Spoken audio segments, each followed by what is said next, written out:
Oke, kembali lagi di sesi HTML dasar bersama saya Mas Luk. Nah, kita akan masuki sesi yang ketiga atau episode ketiga tentang entities atau entitas. Di dalam entitas itu terdapat reserved character atau beberapa karakter yang sudah dipesan oleh HTML, sehingga kita tidak bisa gunakan pada tulisan atau teks biasa. Contoh karakter yang sudah dipesan oleh HTML antara lain yaitu cuping buka, slash, atau cuping tutup. Ini hanya salah satu contoh ya, masih ada banyak HTML entities atau HTML entitas yang dipesan oleh kode HTML itu sendiri. Nah, oleh karena itu, jika kita memaksakan menuliskan hal tersebut di teks paragraf misalnya, secara otomatis halaman HTML akan error, rusak, atau tidak sesuai dengan apa yang kita mau. Sebenarnya error tidak hanya terbaca, cuman nanti tampilannya tidak sesuai apa yang kita harapkan, seperti itu. Nah, contoh kode HTML yang sudah dipesan tapi kita paksakan untuk tulis di kode, contohnya seperti ini. Ada tag HTML, body, kemudian ada tag H1, isi kontennya belajar HTML. Nah, di dalam tag H1 ini terdapat salah satu HTML entitas atau entitas HTML yang sebenarnya penulisannya salah atau kurang tepat. Namun, jika ini kita running, nanti hasilnya akan tidak sesuai seperti apa yang kita tulis di kode editor ini. Entitas sendiri atau karakter yang sudah dipesan di HTML itu dinamakan HTML entity. Ada banyak sekali HTML entity dan direkomendasikan untuk menggunakan simbol entitasnya ketika kita ingin menggunakan karakter tersebut. Tetapi sebenarnya tidak wajib. Kita tetap bisa menggunakan karakter aslinya, namun lebih aman jika menggunakan simbol entity-nya. Nah, kita bisa lihat seluruh daftar HTML entity itu di beberapa website yang menyediakan kode HTML entity ya. Contoh diantaranya adalah ada di entities yang diberikan oleh OI6 di GitHub ini, atau HTML spec.wg.org.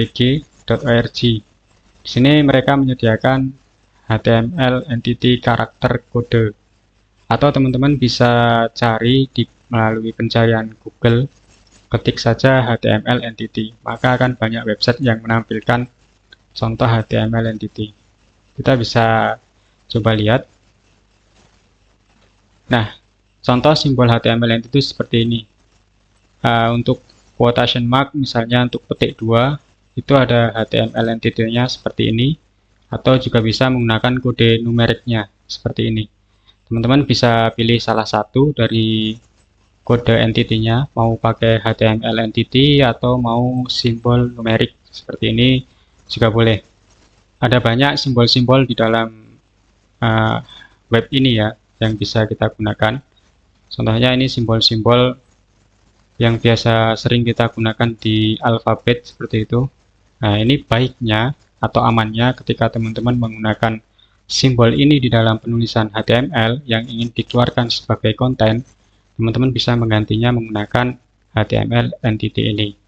Bisa menggunakan HTML entity kodenya atau menggunakan numerik kodenya. Bebas sesuai kenyamanan teman-teman aja. Di sini ada juga kode Latin atau Romawi misalnya, sama. Teman-teman bisa gunakan sesuai dengan kebutuhan teman-teman. Contoh kode HTML entity jika digunakan dalam coding seperti ini. Tadi kita ingin menuliskan cuping buka dan cuping tutup untuk menulis belajar HTML dalam sebuah heading. Nah, di sini adalah contoh penulisan yang benar. H1 di sini berisi konten belajar cuping buka HTML dan cuping tutup, kemudian ditutup dengan tag H1. Di sini sudah menggunakan kode HTML entity, menggunakan numeriknya. Di sini cuping buka menggunakan kode numeriknya seperti ini, dan di sini ditutup dengan cuping tutup, kode numeriknya seperti ini. Oke, kita akan coba di visual editor kita. Kita akan coba praktekkan menggunakan kode HTML entity ini. Sini saya akan membuat file baru. Mungkin teman-teman juga bisa mengikuti di VS Code-nya masing-masing ya. Ini saya membuka file, saya beri nama entities.html. Seperti ini. Seperti biasa kita buka dengan HTML, kemudian body. Sini saya akan memberikan tag H1 sebagai contoh. Isinya belajar HTML. Di sini di HTML ini, di tulisan HTML ini, saya ingin memberikan cuping buka dan cuping tutup seperti ini. Tapi ini adalah contoh penulisan yang salah. Jika kita jalankan, kita akan lihat hasilnya seperti apa. Kita jalankan dulu live servernya. Nanti kita buka di web browser kita. Cuping buka dan cuping tutup ini kita belum gunakan HTML entity. Nah, ketika di running, nanti hasilnya tidak akan terrender oleh web browser. Karena apa? Karena tadi HTML entity itu sudah dipesan soal kode HTML. Jadi tidak akan terbaca. Kode ini tidak terbaca oleh web browser. Makanya kita harus menggantinya dengan kode HTML entity tadi. Kita bisa buka kode HTML entity ini menggunakan web yang sudah ada. Misalnya kita pakai ini, kita ingin memberikan cuping buka. Kita bisa gunakan numeriknya atau HTML entity kodenya. Kita akan gunakan HTML entity kodenya. Kita copy, masukkan ke dalam editor kita seperti ini. Kemudian untuk cuping tutupnya kita gunakan kode HTML entity-nya, copy, masukkan ke dalam kode editor kita. Jangan lupa di save. Kita lihat hasilnya. Apakah sudah berubah? Nah, akan muncul. Jadi ketika sudah diganti dengan HTML entities, maka web browser tidak akan bingung lagi. Dia akan menampilkan sesuai sebagaimana mestinya dengan yang kita tulis, seperti yang ada di Visual Code Editor. Seperti itu. Kodenya seperti ini, teman-teman. Kemudian kita akan lanjut ke void element. Sudah kita singgung di pertemuan episode pertama ya tentang void element. Void element mempunyai beberapa tag, contohnya break line seperti yang dibahas di materi paragraf.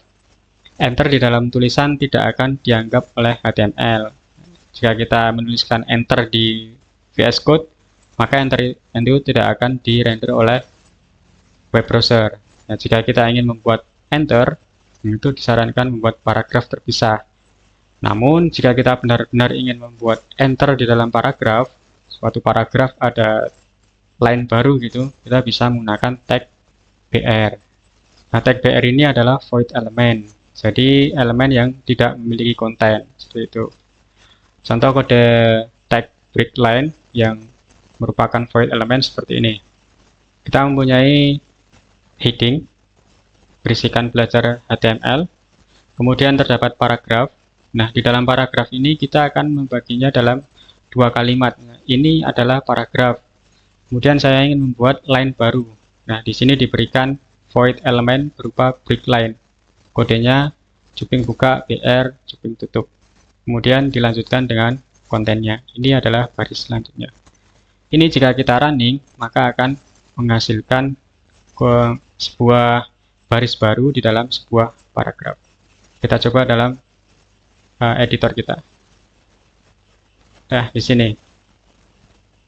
Di sini kita membuat paragraf baru. Oke, paragraf seperti ini ya, teman-teman. Kemudian kita menuliskan ini sebuah paragraf. Kemudian saya lanjutkan. Ini adalah kalimat dalam baris selanjutnya. Saya ingin membuat kalimat kedua ini menjadi di baris yang lain. Ini jika kita jalankan,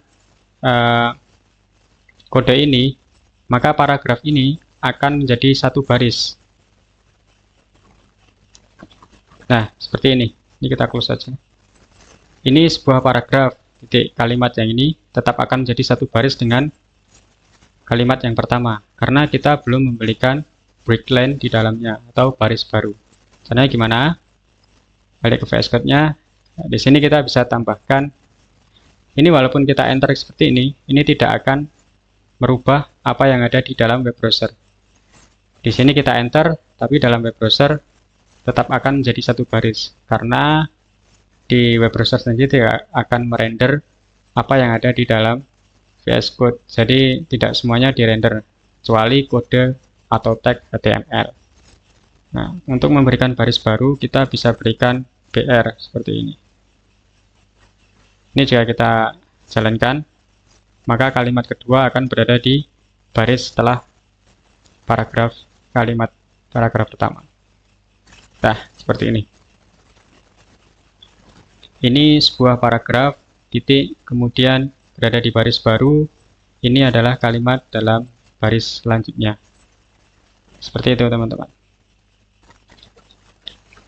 Di dalam void element juga terdapat tag yang namanya horizontal rule. Kita juga bisa membuat enter dengan garis horizontal, membujur dari kiri ke kanan sebagai pemisah. Misalnya contoh, teman-teman biasa gunakan Microsoft Word, itu biasa digunakan dalam pembuatan sebuah header ya, atau kop surat misalnya. Biasanya kop surat itu dipisahkan dengan garis horizontal. Nah, di dalam HTML kita juga bisa membuat garis horizontal itu menggunakan horizontal rule dengan void element hr. Untuk melakukannya kita bisa menggunakan tag yang bernama hr. Nah, tag hr ini juga merupakan void element, jadi tidak memiliki konten. Untuk kodenya seperti ini, kode horizontal rule. Seperti yang tadi, ini adalah paragraf, kita berikan breakline tadi. Ini adalah baris selanjutnya. Nah, kita bisa berikan pemisah lagi nih, menggunakan horizontal rule atau garis horizontal untuk memisahkan baris sebelumnya dengan baris setelahnya. Ini adalah baris selanjutnya yang dipisah dengan horizontal rule. Mari kita coba di editor kita. Nah, ini tadi merupakan kalimat pertama. Kita pisahkan dengan breakline. Dan ini kalimat kedua yang berada di bawahnya.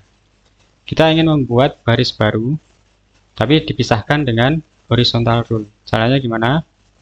Kita bisa buat kalimat baru dulu di sini. Ini adalah kalimat dengan baris baru dan dipisahkan dengan garis horizontal. Ini ya. Ini jika kita jalankan sebelum kita berikan tag hr, maka hasilnya akan menjadi seperti ini, menyatu dengan kalimat nomor 2, kalimat yang kedua. Ini kalimat kedua, ini kalimat ketiga. Kita pengennya kalimat yang ketiga ini dipisah dengan garis melintang horizontal, dan ini berada di baris berikutnya. Caranya gimana? Di sini kita tambahkan tag void element bernama hr. Seperti ini. Ini jika kita save, kita jalankan, maka akan menjadi seperti ini. Ini kalimat pertama, kalimat kedua di baris baru, kemudian ada horizontal rule sebagai pemisah, karena kita berikan tag hr tadi. Kemudian setelahnya di baris baru ada kalimat ketiga, seperti itu. Oke, yang berikutnya kita akan belajar sedikit tentang style, atau kita bisa sebutnya dengan CSS. Sekarang kita sudah bisa membuat tulisan. Pertanyaannya, bagaimana jika kita ingin mengubah font, ukurannya, dan atau warnanya? Nah, untuk melakukan itu, sebenarnya kita perlu belajar CSS terlebih dahulu. Namun pada sesi ini, kita bahas sekilas saja cara menggunakan CSS yang sederhana. Walaupun pada kenyataannya nanti ketika kita membuat web yang proper seperti itu, atau pada kenyataan sesungguhnya ketika di dunia kerja, lebih disarankan tidak mempraktekkan cara yang seperti ini. Di dalam CSS sendiri itu terdapat style atribut. Setiap tag HTML memiliki atribut style, di mana kita bisa menambahkan informasi CSS di dalamnya, yaitu untuk mengubah gaya isi elemennya. Style atribut berisikan key dan value CSS. Jika lebih dari satu, maka gunakan titik koma sebagai pemisah. Misalnya seperti ini. Kita punya nama tag. Misalnya nama tagnya H1. H1 sebagai heading. Kita ingin memberikan style di dalam tag H1 tersebut. Cara penulisannya seperti ini. Style ini sebagai atribut. Kemudian isinya properti dan value. Jika ada lebih dari satu properti dan value, maka bisa dipisahkan menggunakan titik koma. Jadi misalnya heading 1 mempunyai style berupa background color-nya blue misalnya, kemudian untuk warna color font-nya di sini tulisan color, di sini value-nya green. Nah, ini mempunyai dua key dan value, dipisahkan dengan titik koma. Contoh CSS. Nah, berikut adalah contoh CSS atribut yang bisa kita gunakan. Lebih lanjutnya kita akan bahas di kelas CSS nanti ya. Contoh untuk background color itu untuk mengubah warna latar belakang. Kemudian color itu untuk mengubah warna font, font family untuk mengubah jenis font size untuk mengubah ukuran teks, text line untuk mengubah rata tulisan secara horizontal, bisa left kiri atau right kanan, center tengah, kemudian justify untuk rata kiri dan kanan. Nah, ini semua namanya adalah properti CSS. Jadi di HTML sendiri terdapat pertama namanya atribut. Atribut itu berupa styling, kemudian isinya properti seperti ini. Nah, isi dari properti dinamakan value. Misalnya background color green. Background color ini sebagai properti dan warna green sebagai value. Seperti itu. Contoh kode style menggunakan CSS yang sederhana di dalam tag HTML seperti ini. Kita punya tag H1 menggunakan atribut style, propertinya color untuk mengubah warna font, dan kemudian value-nya red. Ini jika kita jalankan nanti, maka konten yang berada di dalam H1 ini, maka warnanya akan berubah menyesuaikan value yang berada dalam properti dan atribut style ini. Contoh kedua ada di dalam paragraf. Kita punya paragraf, berisikan konten hari ini kita akan belajar HTML dengan programmer zaman now misalnya. Kita ingin membuat background dari paragraf ini menjadi warna aqua. Caranya dengan menambahkan atribut style, kemudian properti background color, dan value-nya aqua. Contoh berikutnya, misalnya kita juga punya paragraf. Berisi konten ini adalah style dengan warna biru dan ukuran font 200%. Kita bisa tuliskan dalam tag HTML paragraf dengan menuliskan atribut style, kemudian tambahkan properti color dengan value untuk warna fontnya blue. Nah, dipisahkan dengan titik koma jika lebih dari satu properti. Kemudian tambahkan properti font size untuk ukuran size dari teks ini menjadi 200%, ditutup dengan titik koma. Kita akan coba tulis di HTML kita. Nah, kita punya tag H1. Kita akan berikan atribut style seperti ini, sama dengan petik 2. Jika teman-teman menggunakan VS Code, maka sudah otomatis akan dituliskan oleh VS Code-nya. Kita tinggal berikan properti dan value di dalamnya. Misalnya kita akan merubah warna font dari belajar HTML ini menjadi warna merah. Kita bisa tuliskan dengan properti color, titik 2, tuliskan warna sesuai warna yang Anda inginkan. menggunakan bahasa Inggris ya pastinya. Saya merah, berarti kita tuliskan red. Seperti ini. Jangan lupa titik koma. Nah, ini jika kita jalankan, maka hasilnya adalah konten yang berada dalam H1 ini akan berubah warnanya menjadi merah. Kita lihat hasilnya. Nah, seperti ini. Kita berikan properti warna font di dalam H1, value-nya red. Ini akan mengubah warna. Oke, selanjutnya kita akan mengubah paragraf ini. Ini akan kita berikan background color-nya. Kita akan merubah background dari paragrafnya. Bukan fontnya ya, tapi background dari paragrafnya. Kita bisa tambahkan atribut style. Kemudian kita berikan properti background color. Nah, kita berikan warna blue misalnya ya, biru. Nah, ini. Ini cara bacanya adalah seperti ini. Kita punya tag paragraf yang berisikan konten ini, di mana background dari paragraf ini kita berikan warna biru. Ini jika kita jalankan, hasilnya akan menjadi seperti ini. Warna background dari paragraf ini menjadi warna biru. Seperti ini ya.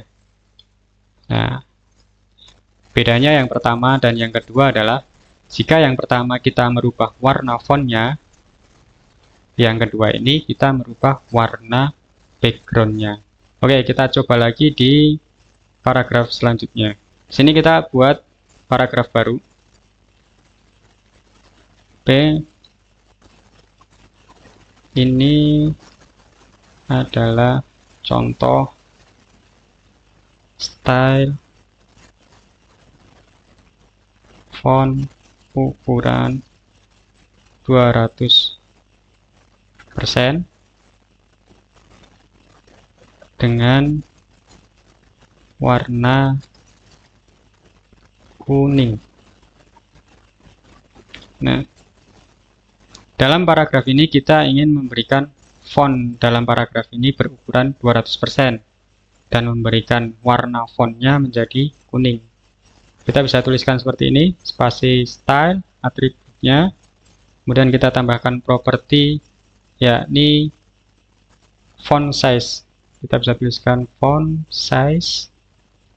Untuk mengubah size atau ukuran dari fontnya, kita tuliskan 200%. Nah, ini teman-teman sebenarnya bebas ya, bisa menggunakan ukuran pixel, bisa menggunakan ukuran persen.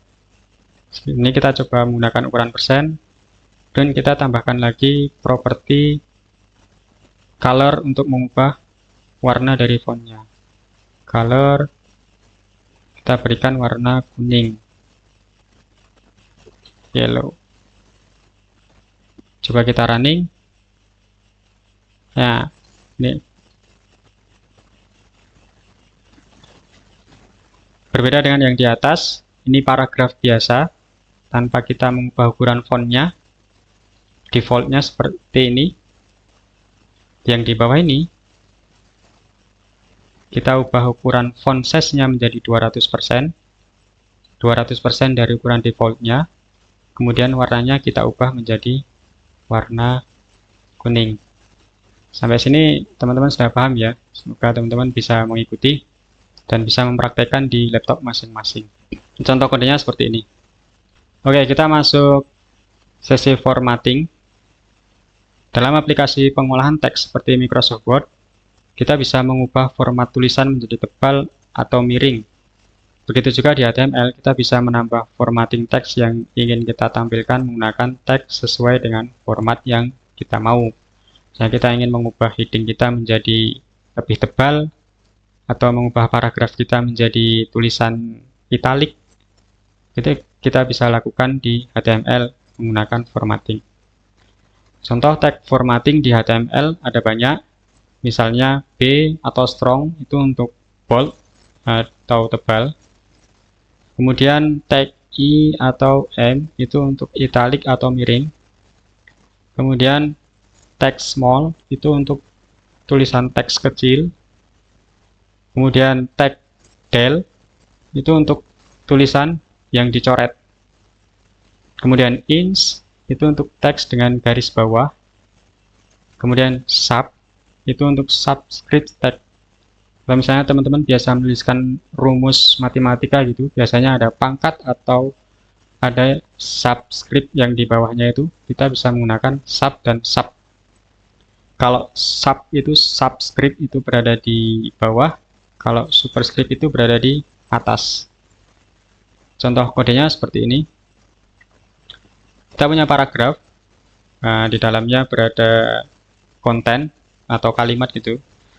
Halo Iko, selamat belajar HTML dengan programmer zaman now, misalnya seperti ini ya. Di sini ada tag B, maka konten yang berada dalam tag B ini akan berubah menjadi bold atau tebal. Kemudian selamat belajar HTML. Nah, di sini juga ada tag I atau formatting I. Maka konten yang berada di dalam tag I ini ia akan berubah menjadi italic atau miring. Kemudian ada strong. Nah, di dalam teks strong ini, maka semua konten yang berada dalam teks strong ini akan berubah menjadi tebal. Nah, ada juga contoh seperti ini. Jangan pesimis ya, tetap semangat. Contoh kontennya seperti itu. Di sini kita tambahkan tag del. Konten yang berada dalam tag del, kalimat dicoret di tengah. Kemudian ada ins, semangat. Semua yang berada dalam tag ins ini, maka tulisannya akan bergaris bawah atau underline. Kemudian contoh dalam rumus matematika, ini menggunakan sub 2, sub 2 sama dengan 4. Nah, semua konten yang berada dalam tag sub ini atau superscript ini, maka ia akan berubah menjadi pangkat. Oke, kita coba dalam editor kita. Kita buat baris baru. Kita tulis di sini paragraf. Halo kawan. Misal kita tulis kawannya berupa bold. Seperti ini, kawan, selamat belajar coding. Kita ingin menambahkan italic HTML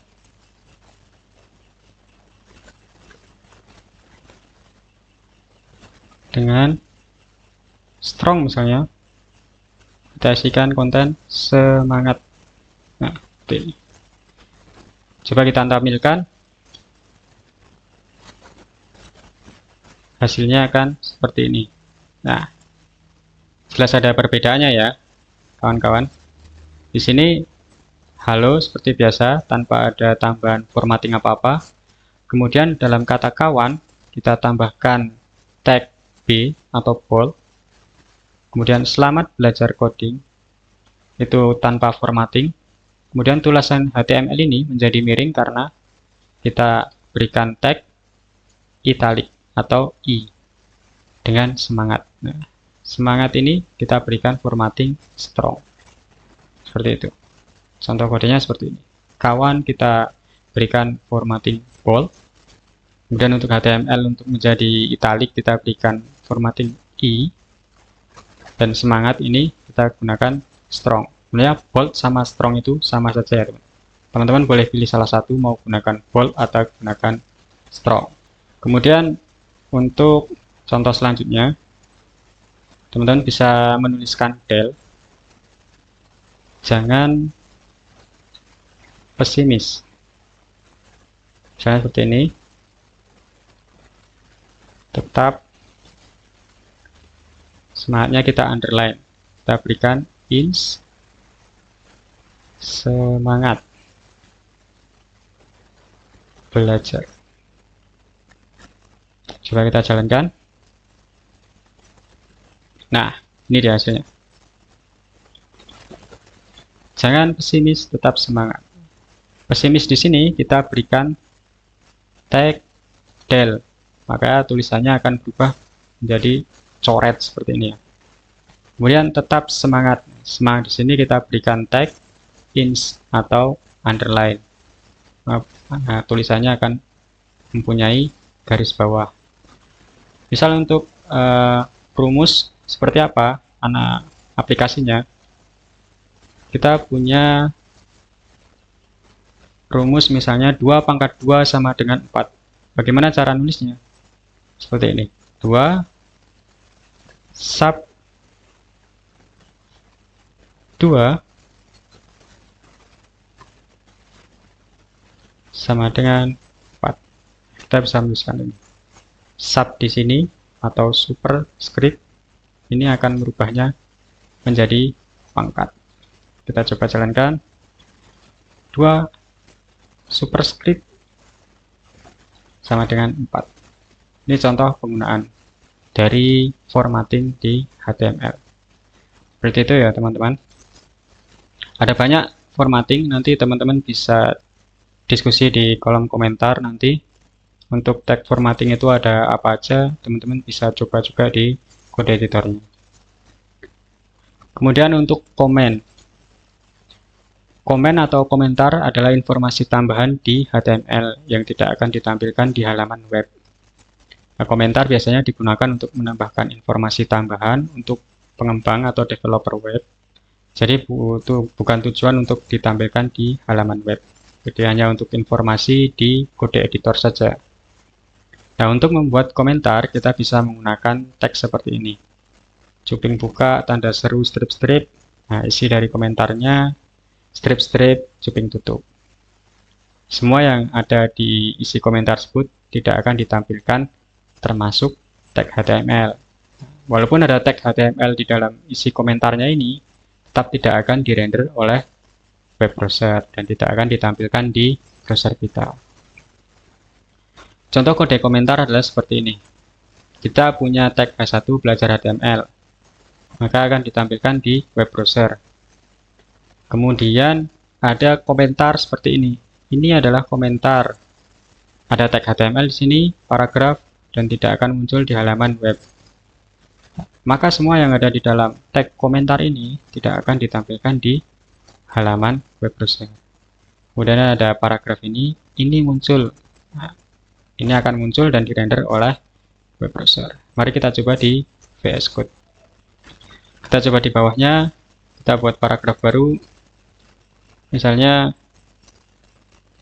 ini adalah paragraf yang ditampilkan. Nah, kita akan buat komentar di bawah paragraf ini. Caranya gimana? Kita bisa gunakan cuping buka, kemudian menggunakan tanda seru, strip-strip. Nah, ketika di VS Code, maka akan otomatis dibuatkan oleh VS Code-nya sebuah komentar seperti ini. Nah, kita bisa tuliskan di sini, ini adalah komentar. Nah, walaupun kita berikan tag HTML, misalnya P di sini, seperti ini, tetap tidak akan ditampilkan di browser kita. Kita tutup. Nah, ini adalah komentar. Nah, di sini ada tag HTML, tapi berada di dalam tag komentar. Maka tag HTML ini tidak akan ditampilkan di web browser kita. Kita buat satu lagi deh. Sebagai pembanding, paragraf ini ditampilkan. Kita cek hasilnya. Ini adalah paragraf yang ditampilkan. Padahal tadi di VS Code di sini ada tulisan ya. Tapi karena di dalam tag komentar, makanya web browser tidak akan menampilkannya ke dalam browser teman-teman semua. Nah, ini ditampilkan. Jadi kita buat paragraf baru, berisi konten ini ditampilkan, dan dia akan terbaca oleh web browser. Itu untuk kode komen. Nah, kemudian masuk ke color. HTML mendukung format penulisan warna, tidak hanya dengan nama warnanya. Misalnya teman-teman hanya hafal red, blue, green. Namun kan warna-warna itu juga ada banyak formatnya ya. Misal penulisannya seperti hex atau RGB atau HSL dan lain-lainnya. Nah, dengan begitu penulisan warna jadi lebih akurat dibandingkan hanya dengan nama warnanya. Misalnya sebuah warna antara merah dan kuning, itu kan ada sebuah gradasi warna yang kita tidak bisa menyebutnya itu adalah warna apa misalnya. Antara merah dan kuning itu, kita bisa menggunakan kode hex-nya. Caranya bagaimana? Caranya kita bisa menggunakan color picker. Salah satu website yang bisa gunakan untuk memilih warna adalah colorpicker.me. Di sana kita bisa mencari warna yang kita mau, kemudian kita menyalin kode hex-nya untuk warna tersebut. Contoh web color picker itu adalah seperti ini, teman-teman. Di sini kita bisa pilih warnanya sesuai teman-teman yang mau nih. Nah, bisa kita arahkan ininya, di sininya juga. Nah, misalnya kita ingin menggunakan warna antara merah dan biru ini. Kalau dalam bahasa Inggris kita mungkin kesulitan ya menyebutkan warnanya ini adalah warna apa. Nah, ini misalnya ya merah, antara merah dan biru ini ada warna keunguan tapi bukan masuk ungu, merah jambu tapi juga bukan merah jambu. Nah, kita bisa arahkan mau seberapa kontrasnya warna itu atau seberapa terangnya warna itu. Kita bisa arahkan kursornya ini. Misal kita ingin warna yang seperti ini, keunguan tapi tidak terlalu ungu tapi juga tidak terlalu merah muda. Nah, di sini ada kode-kodenya, teman-teman. Jika kita ingin menggunakan hex kode, maka kita akan salin yang ini. Atau jika kita ingin menggunakan kode RGB-nya, kita bisa salin kodenya ini. Atau jika ingin menggunakan kode HSL-nya, kita bisa salin HSL-nya ini. Cara aplikasinya gimana? Cara aplikasinya seperti ini. Tadi kita sudah belajar sedikit atribut di CSS ya, untuk memberikan sebuah style pada heading misalnya. Kita ingin merubah background color-nya menjadi warna yang sesuai dengan keinginan kita. Nah, ini misalnya pada baris pertama ini, kita ingin merubah background color dari H1 ini menjadi warna keunguan, tapi tidak terlalu ungu. Nah, kita ambil hex kodenya. Ini adalah contoh hex kodenya. Kita gunakan hex kodenya ini, kemudian kita taruh di kode kita, di atribut atau sebagai value dari properti kita. Oke, kita coba di VS Code kita. Teman-teman bisa buat heading baru, misalnya H1 sini. Kita tuliskan ini heading dengan hex kode background. Di sini kita bisa tuliskan style sebagai atributnya, kemudian propertinya background color. Nah, kita tidak ingin menggunakan warna-warna yang biasa. Kita ingin menggunakan warna yang ada di color picker. Kita buka color picker-nya, kita ingin menggunakan warna ini sebagai warna background dari H1 misalnya. Menggunakan hex kodenya, kita salin hex kodenya, kita tambahkan ke value dari propertinya. Nah, seperti ini. Di sini nanti akan muncul sebuah warna. Ini otomatis dari VS Code-nya ya, teman-teman. Nanti sebagai acuan, oh, hex kode ini merupakan warna ini. Sama seperti jika kita menggunakan warna-warna yang sudah tercantum misalnya red, green, blue, maka akan memberikan warna-warna juga. Nah, seperti ini. Ini adalah fitur, salah satu fitur dari VS Code-nya. Ini coba kita simpan. Kita jalankan di browser kita. Nah, ini hasil dari hex kode yang kita tambahkan ke sebuah properti CSS. Ini heading dengan hex kode background. Kita mengambil hex kode dari warna ini. Padahal jika kita ingin menuliskan warna ini, sebenarnya kita tidak tahu namanya. Dan juga tidak ada namanya sebenarnya. Maka kita menggunakan hex kodenya dari warna ini. Kita coba lagi mengubah menggunakan RGB-nya ya, kode RGB-nya. Misalnya H2 ini heading dengan background RGB. Kita bisa tambahkan atribut style di sini. Kemudian masukkan propertinya background color. Nah, kita cari dulu di color picker.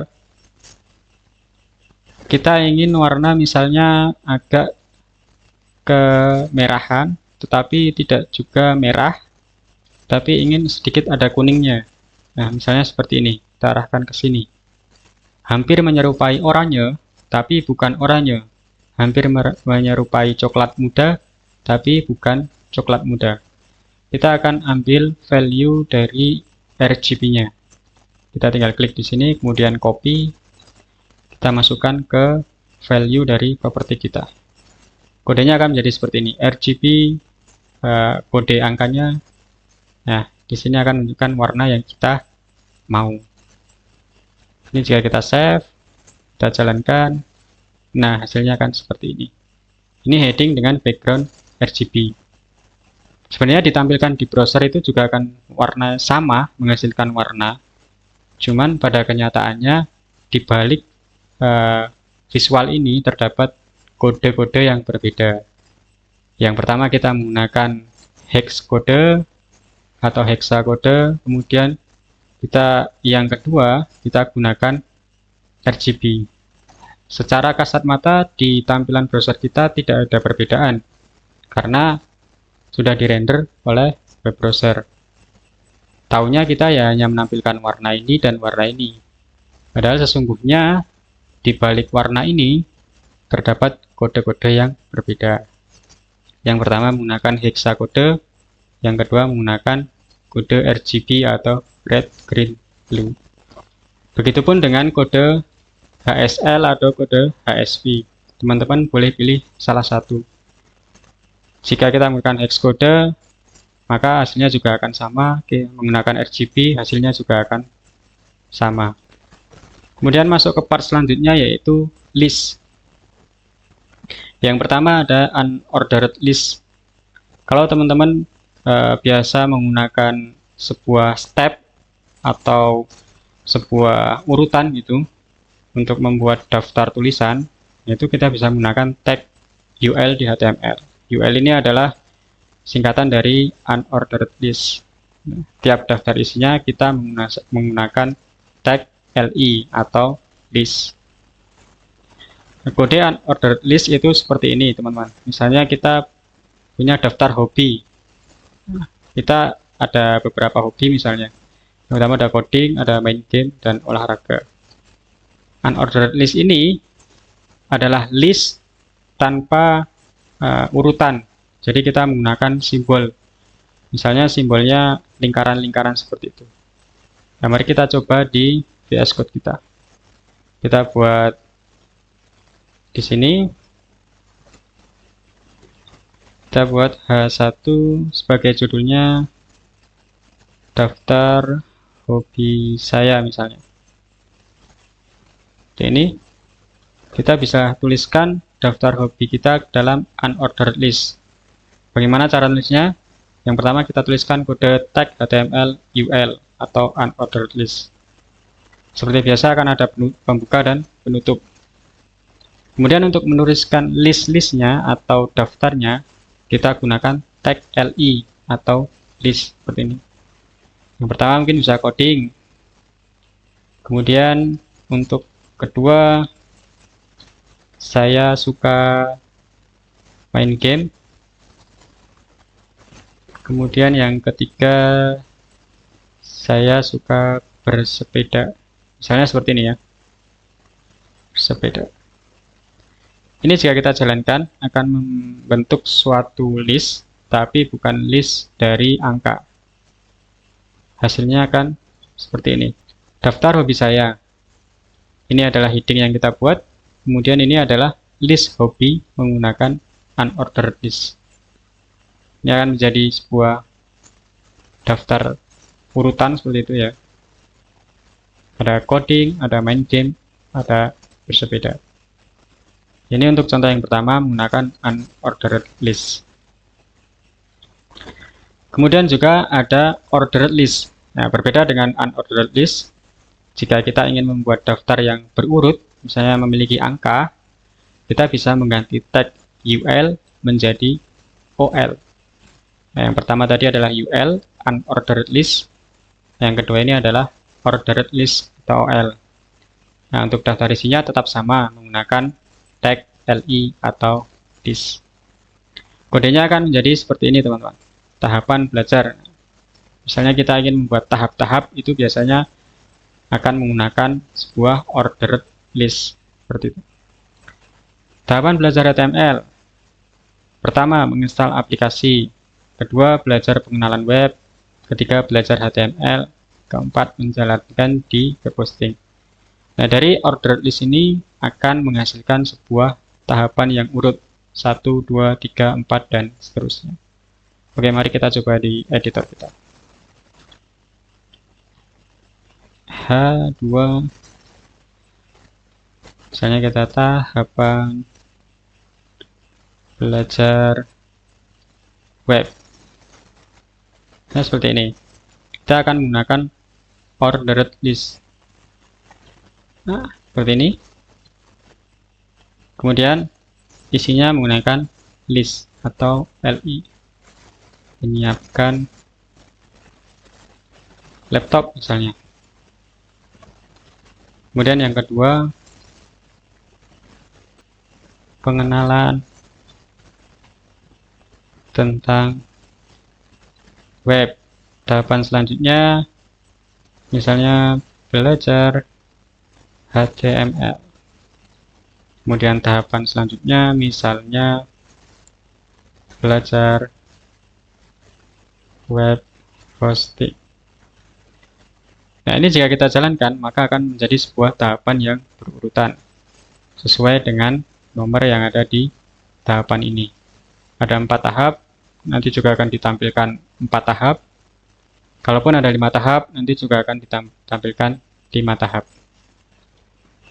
Hasilnya akan seperti ini. Tahapan belajar web.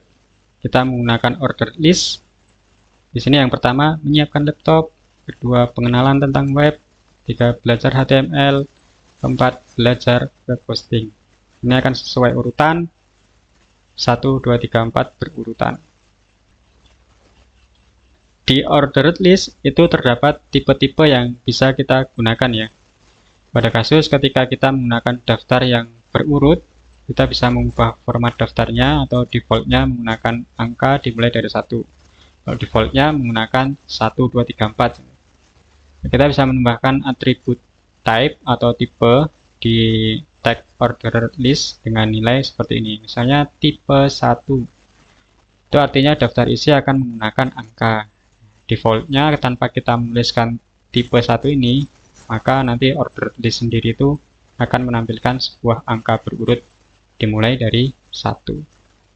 Nah, jika kita mengubah tipenya menjadi A kapital seperti ini, itu artinya daftar isi akan mengurutkan menggunakan huruf abjad secara kapital.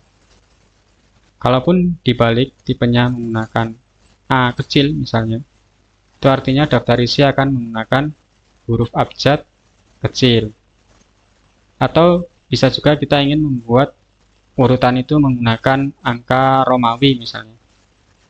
Jika kita tuliskan tipenya I atau Romawi dengan kapital, itu akan membuat angka Romawi yang kapital. Jika kita menuliskan dengan tipe Romawi kecil seperti ini, nah artinya daftar isi akan menggunakan angka Romawi kecil.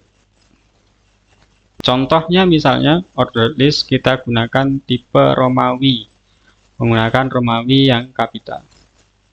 Untuk listnya tetap sama, tidak ada perubahan, menggunakan list seperti ini. Yang membedakan apa? Yang membedakan hanya tipenya. Tipenya tadi kita ubah menjadi Romawi besar. Oke, kita coba di VS Code kita. Tadi di sini di order list kita belum tambahkan apa-apa. Defaultnya akan menampilkan angka 1, 2, 3, 4 secara berurutan dan seterusnya seperti itu. Namun jika kita tambahkan atribut tipe di sini, nah teman-teman bisa pilih di sini sebenarnya. Di VS Code sudah diberikan suggestion, tapi di sini kita ingin memberikan angkanya menjadi Romawi kapital. Kita pilih yang ini, seperti ini. Ini jika kita jalankan, maka hasilnya yang awalnya angka 1, 2, 3, 4, maka akan berubah menjadi Romawi. Seperti itu, teman-teman. Oke, part selanjutnya kita akan belajar tentang link. Saat membuat web, biasanya kita akan membuat banyak sekali halaman HTML. Nah, untuk berpindah dari satu halaman ke halaman lain, kita biasanya jarang melakukannya secara manual atau mengetikkannya di search bar web browser kita ya. Di HTML sendiri memiliki fitur link atau tautan, di mana kita bisa mengklik link tersebut dan berpindah ke halaman HTML yang kita inginkan. Link itu tidak harus dalam bentuk teks, bisa juga dalam bentuk gambar misalnya, yang akan kita bahas dalam materi image nanti. Untuk link sendiri, untuk membuat link di HTML, kita menggunakan tag A. Tagnya menggunakan tag A seperti ini ya. Nah, isi konten tag A adalah isi tampilan dari link. Nah, ini bisa isi teks atau yang lainnya. Nah, tag A sendiri itu memiliki atribut default atau atribut bawaan namanya href yang berisi lokasi tujuan link tersebut. Nah, tag A juga memiliki atribut target. Nah, ini yang digunakan sebagai target jendela web browser kita. Kita bisa gunakan nilai target itu sebagai self, yang artinya halaman akan ditampilkan di halaman yang sama. Nah, ini adalah bawaan defaultnya. Tanpa kita menuliskan target self ini, maka si tag A ini akan memberikan nilai default sebagai self. Atau kita bisa tuliskan target blank, itu artinya halaman akan ditampilkan di jendela baru. Nah, tag A juga memiliki atribut title untuk menuliskan judul yang keluar ketika mouse berada di link tersebut. Atau misalnya kita menghover tulisan itu, maka akan muncul sebuah pop-up itu atau title nanti yang berisi title yang kita tuliskan dalam atribut head A tadi ya. Contoh kode dari link menggunakan tag A adalah seperti ini. Misalnya kita ingin memberikan link dari teks Facebook PZN ini. Nah, kita bisa tuliskan seperti ini. Kita gunakan list di sini, kemudian ada tag A yang mempunyai atribut href, di mana atribut href ini merupakan link tujuannya, kemudian value-nya yaitu linknya, link tujuannya, kemudian targetnya. Jika kita tidak memberikan setting pada target ini, maka default dari targetnya akan berada di halaman itu sendiri.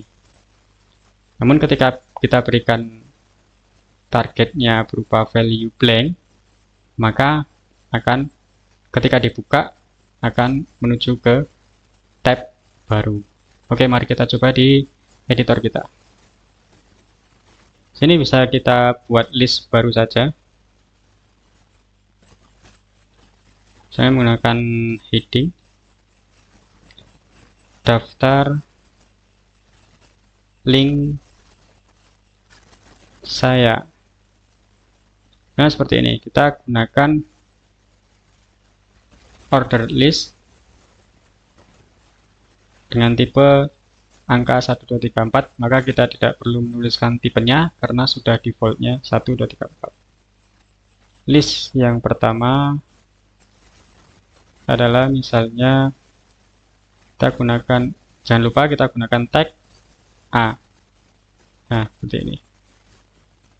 Atribut href itu adalah atribut bawaan dari A. Maka kita jika menggunakan VS Code, otomatis sudah dibuatkan oleh editor kita. Kita tidak perlu menuliskan href lagi. Kita tinggal menuliskan value atau link dari href tersebut. Misalnya kita di sini tuliskan https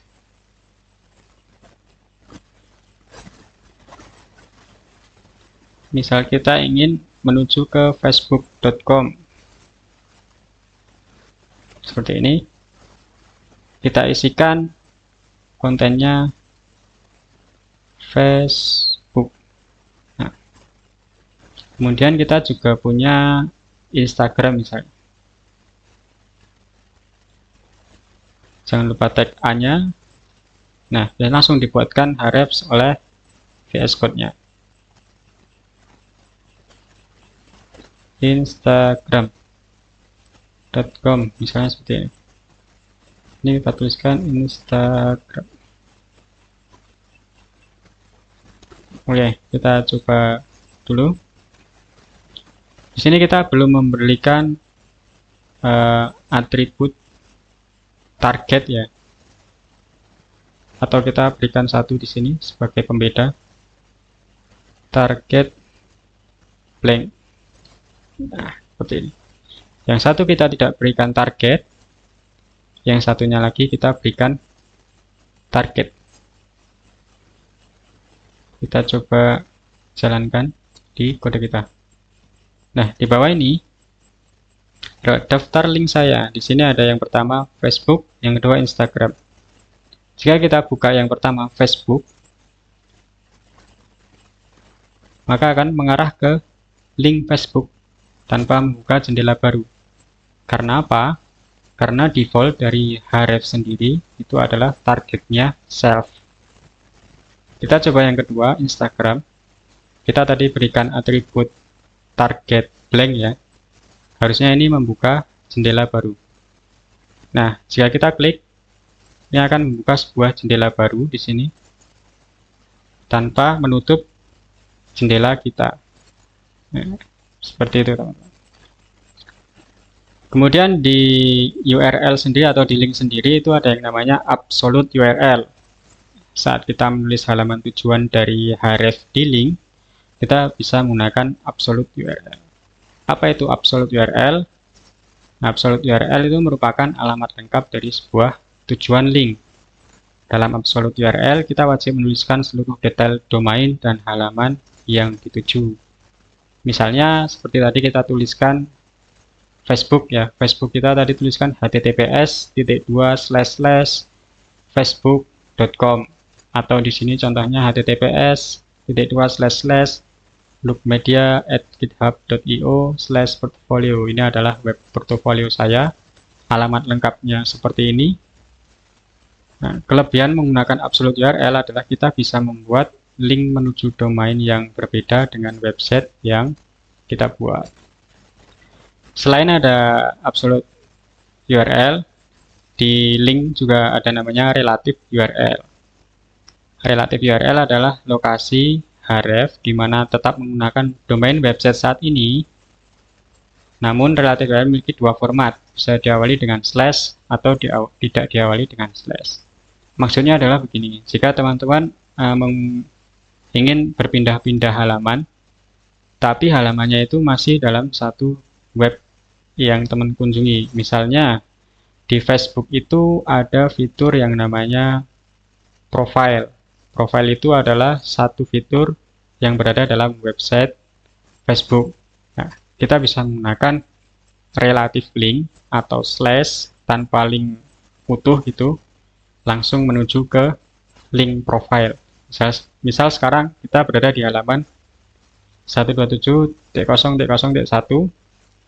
belajar link index HTML. Nah, kita memiliki link sebagai berikut.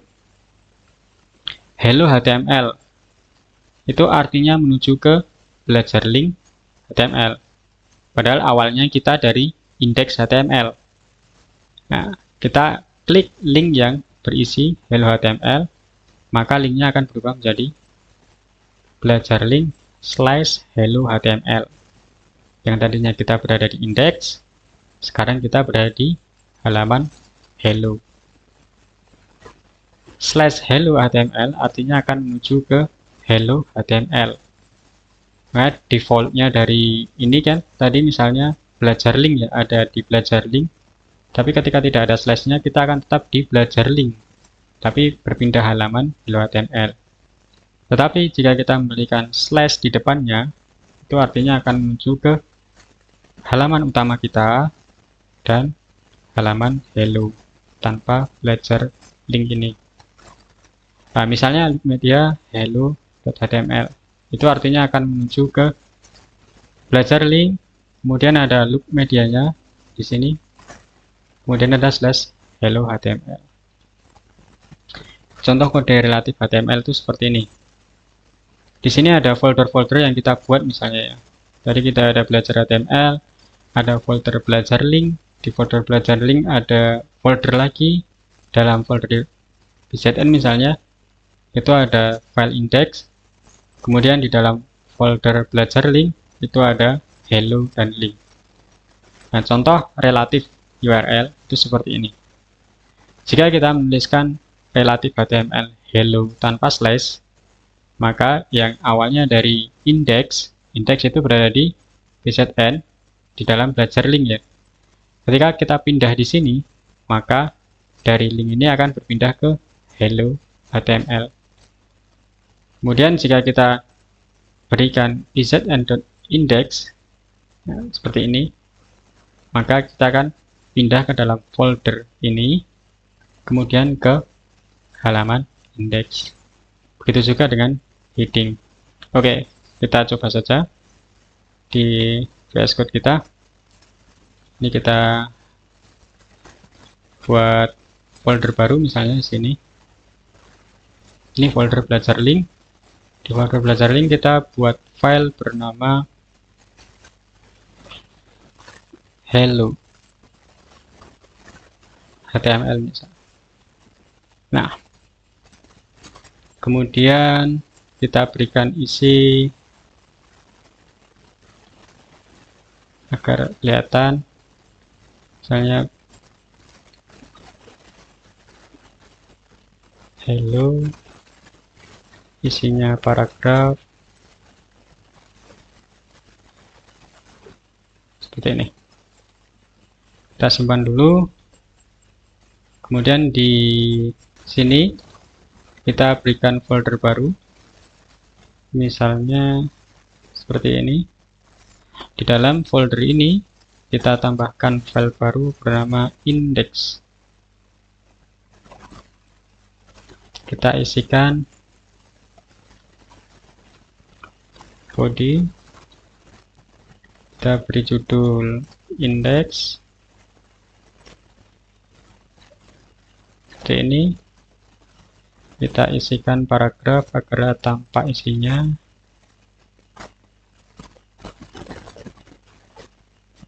Seperti ini. Nah, misalnya contoh di hello ini kita punya judul hello, kemudian paragraf ini. Nah, ini jika kita jalankan, tampilannya akan seperti ini. Nah, kita punya belajar link. Tadi kita sudah membuat folder bernama belajar link. Di belajar link kita bisa buka, ada folder namanya bzn dan juga hello. Jika hello HTML ini kita buka, tampilannya akan seperti ini. Judul hello dan juga paragraf. Nah, di sini di bawah sini kita akan menambahkan sebuah teks yang mana akan mengarah ke indeks yang berada di folder bzn. Jadi sudah kelihatan ya di sini. Dalam belajar link itu ada folder bzn, di mana folder bzn ini berisi indeks. Karena namanya indeks, dia langsung terbuka. Di sini ada hello HTML. Nah, di sini kita akan mengarahkan sebuah link yang berada di Hello HTML berpindah ke indeks PZN. Kita coba di VS Code.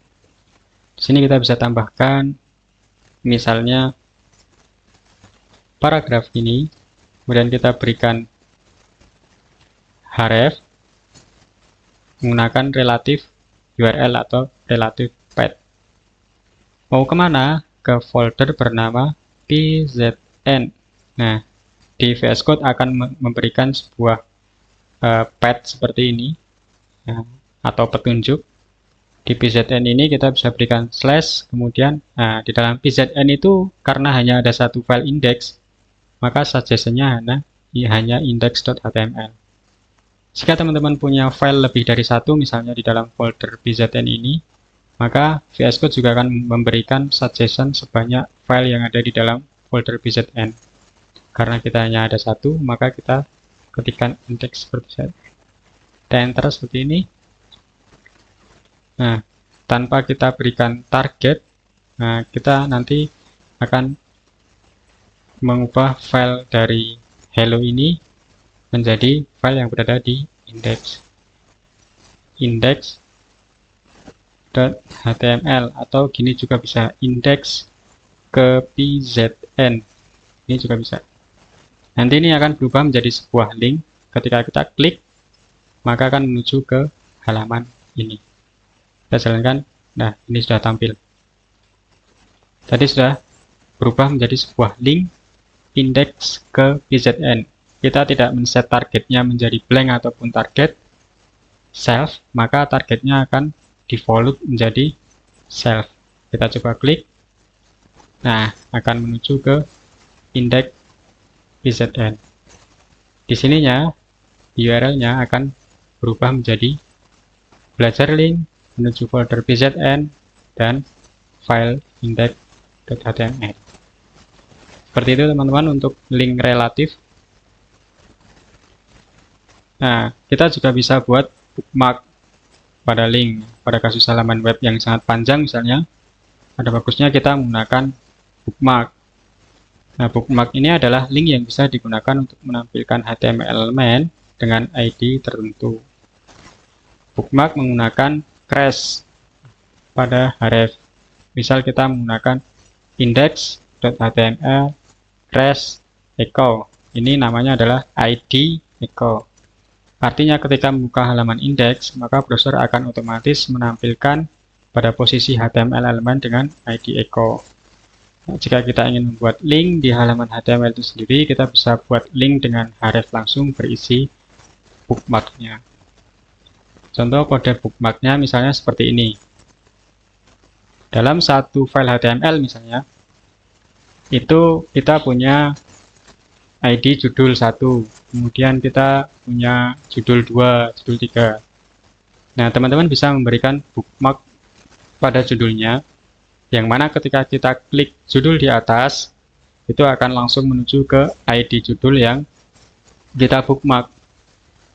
Jadi, kita tidak akan berpindah halaman, tapi hanya akan berpindah segmen ke ID yang sesuai. Misalnya di sini kita punya heading judul 1, misalnya seperti ini ya. Ini web browser akan mengartikannya, ini adalah bookmark menuju ke judul dengan ID 1. Kita bisa menuliskan pada heading yang dituju, itu menggunakan atribut ID, value-nya judul seperti ini. Bisa juga teman-teman menggunakan bookmark ke halaman lain. Misalnya, teman-teman punya namanya bookmark HTML.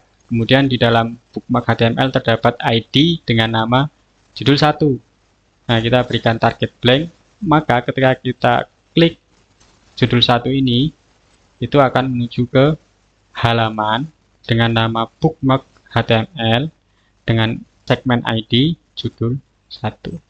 Oke, kita coba satu persatu di VS Code kita.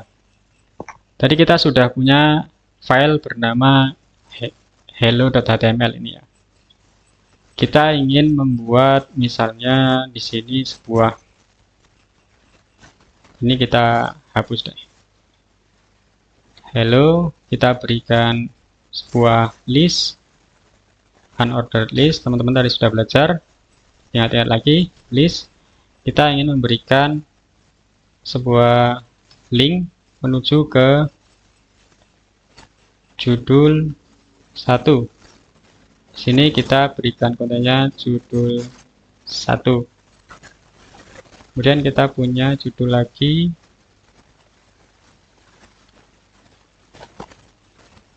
bookmark menuju ke judul 2. Kita tuliskan judul 2. Penulisannya menggunakan crash seperti ini ya teman-teman ya.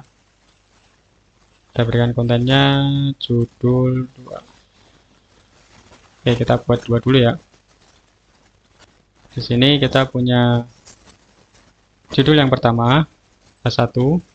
Kita isikan judul 1 dan punya paragraf. Kita berikan konten